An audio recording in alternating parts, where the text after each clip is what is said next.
अस्सलाम वालेकुम। अल्लाह के नाम से शुरू जो बड़ा ही मेहरबान निहायत ही रहम करने वाला है।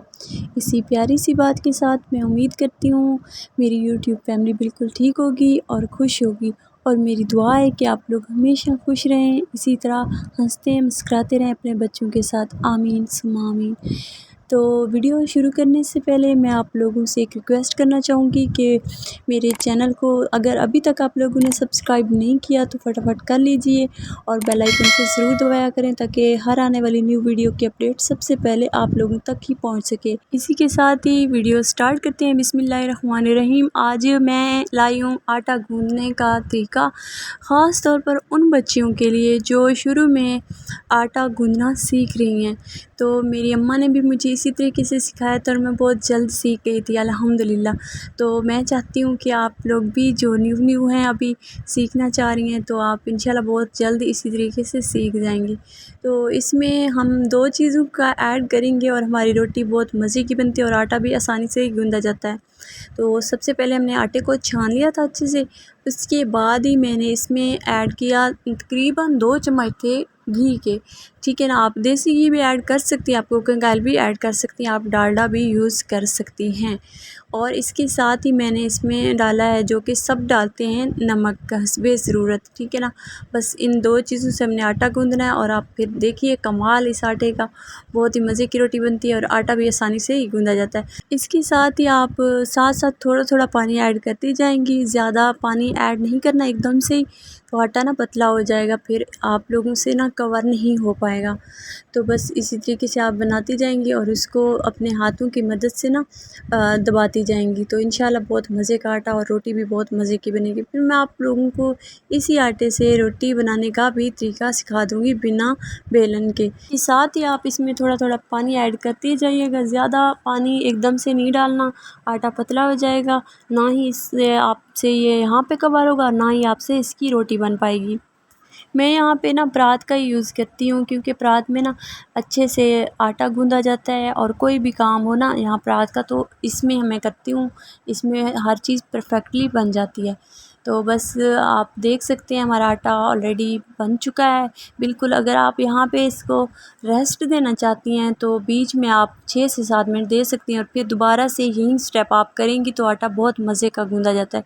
अगर ना भी करना चाहें तो खैर है, अगर आप सीख रहे हैं शुरू में तो आप इसको रेस्ट दिया करें। इस तरीके से ये आटा ना हाथों पे में मज़े से आ जाता है और अच्छे से गूंदा जाता है, रोटी भी मज़े की ही बनती है।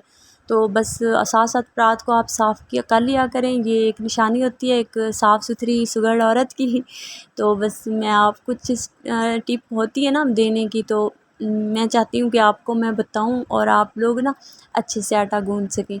जी, तो आटा बिल्कुल डन हो चुका है, तो मैंने इसको एक बर्तन में डाल के रख दिया है। अब यहाँ पे इसको 15 मिनट तक का रेस्ट देंगे, इसके बाद मैं इसकी रोटी बनाऊंगी, वो भी बग़ैर बेलन के। रात को भी मैंने वॉश करके रख दिया है साफ़ सुथरा करके, तो बस यहाँ पे इसको रेस्ट देंगे। इसको आप देख सकते हैं ये फूल चुका है और मज़े का बन चुका है। अब हम इसकी रोटी बनाएंगे, पेड़े बनाएंगे। यहाँ पे बेलन का यूज़ नहीं करेंगे, मैं हाथों की मदद से सब कुछ करूँगी, तो आप यहीं से सीखिएगा। बेलन का ये होता है कि अगर हम आदी हो जाए ना तो हमसे ना मुश्किल होती है। मैंने बहुत सारी औरतें देखी हैं ऐसी जो कि अभी तक बेलन की मदद से ही रोटी बना पाती हैं, वरना नहीं बना पाती। तो इससे बेहतर है बंदा हाथों की मदद से शुरू में ही, होता है मुश्किल होता है लेकिन हाथों की मदद से अगर सीख जाए तो बहुत आसानी होती है। एक तो बर्तनों का झंझट नहीं होता, ना धोने का, ना निकालने का, ना कुछ। ठीक है ना, अपना आराम से एक दो चीज़ से ही आराम से हमारी रोटी बन जाती है और हाथों की मदद से रोटी भी बहुत मज़े की बनती है। यहाँ पे सारे पेड़े मैंने बना के रख दिए थे और जो बाकी आटा बचा है उसको थोड़ा गीले हाथों से गीले हाथ ऊपर लगा के ना तो उसको मैं फ्रिज में रख दूँगी, बाकी का यूज़ बाद में कर लेंगे। और इसके अलावा ना उसके ऊपर गीला हाथ पानी का लाजमी लगाया करें ताकि ऊपर से एक जिल्द बन जाती है, तह बन जाती है जो कि सूख जाती है आटे की, तो फिर दोबारा जब हम रोटी बनाएंगे तो अच्छी नहीं बनेगी। ठीक है, इस चीज़ का आप ख्याल रखिएगा। साथ ही मैंने आग पे यहाँ पे तवे को चढ़ा दिया था, तो तवा हमारा गर्म हो चुका था, मैंने इस पर रोटी भी डाल दी है। रोटी मैं इस तरीके से बनाऊँगी कि आप एक दूसरी साइड पे फिर तवा रख देंगे, उसके ऊपर रोटी डाल के रख देंगे और जो हमारी रोटी होगी ना हम उसको ज़्यादा तवे पे नहीं पकाएंगे, हम उसको यहाँ आग पे ही बनाएंगे और इस चिमटे की मदद से आप देख सकते हैं माशाल्लाह से हमारी रोटियों की खुशबू भी बहुत आ रही है मज़ेदार सी। और इसके अलावा ये हमारी रोटियां सारी की सारी फूल भी रही हैं, देख सकते हैं ना ये जल रही हैं ना कुछ। आप इसी तरीके से बनाएंगी तो इंशाअल्लाह बहुत जल्दी सीख जाएंगी। अब यहाँ पे सब रोटियों को यही स्टेप करना है। हम तवे पे एक रोटी रखेंगे, उसकी 2 साइडें हल्की-हल्की बना के ना फिर दोबारा दूसरी रोटी डाल के ना उसको मैं दूसरी साइड पे वहाँ पे भी मैंने आग जलाई हुई है वहाँ पे रख दूँगी और चिमटे की मदद से यहाँ पे हम दोबारा से वही स्टेप करते जाएंगे। माशाल्लाह से आप देख सकते हैं रोटी कितनी फूल चुकी है। हमारे यहाँ कहते हैं ना कि अगर रोटी इस तरीके से फूल जाए तो इसका मतलब ये होता है कि भूख लगी हुई होती है किसी को बहुत ज़्यादा। तो इसका मतलब है मेरी फैमिली को काफ़ी भूख लग रही है, तो बस मैं यहाँ पे जल्दी से या रोटियाँ बनाऊँ और फिर उन्हें खाना दूँ।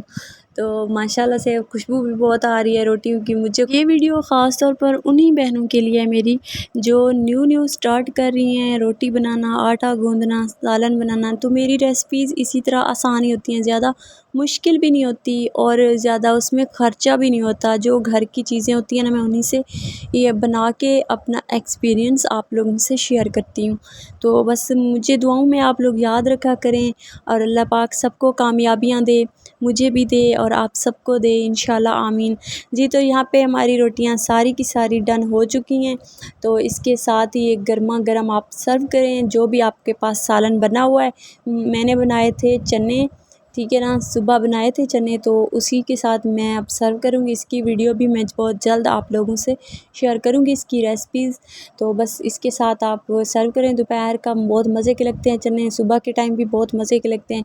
मुझसे तो नहीं रहा जा रहा, मैं यहाँ पे थोड़ा चेक कर लूँ। सॉफ्ट रोटियाँ जो खुशबूदार हमारी बनी हुई हैं माशाल्लाह से। चलें जी, आप भी ट्राई ज़रूर कीजिएगा इस तरीके से और मुझे फ़ीडबैक ज़रूर दीजिएगा। मिलते हैं इसी तरह की आसान सी रेसिपीज़ में, तब तक अपना बहुत सारा ख्याल रखिएगा। अल्लाह हाफ़िज़।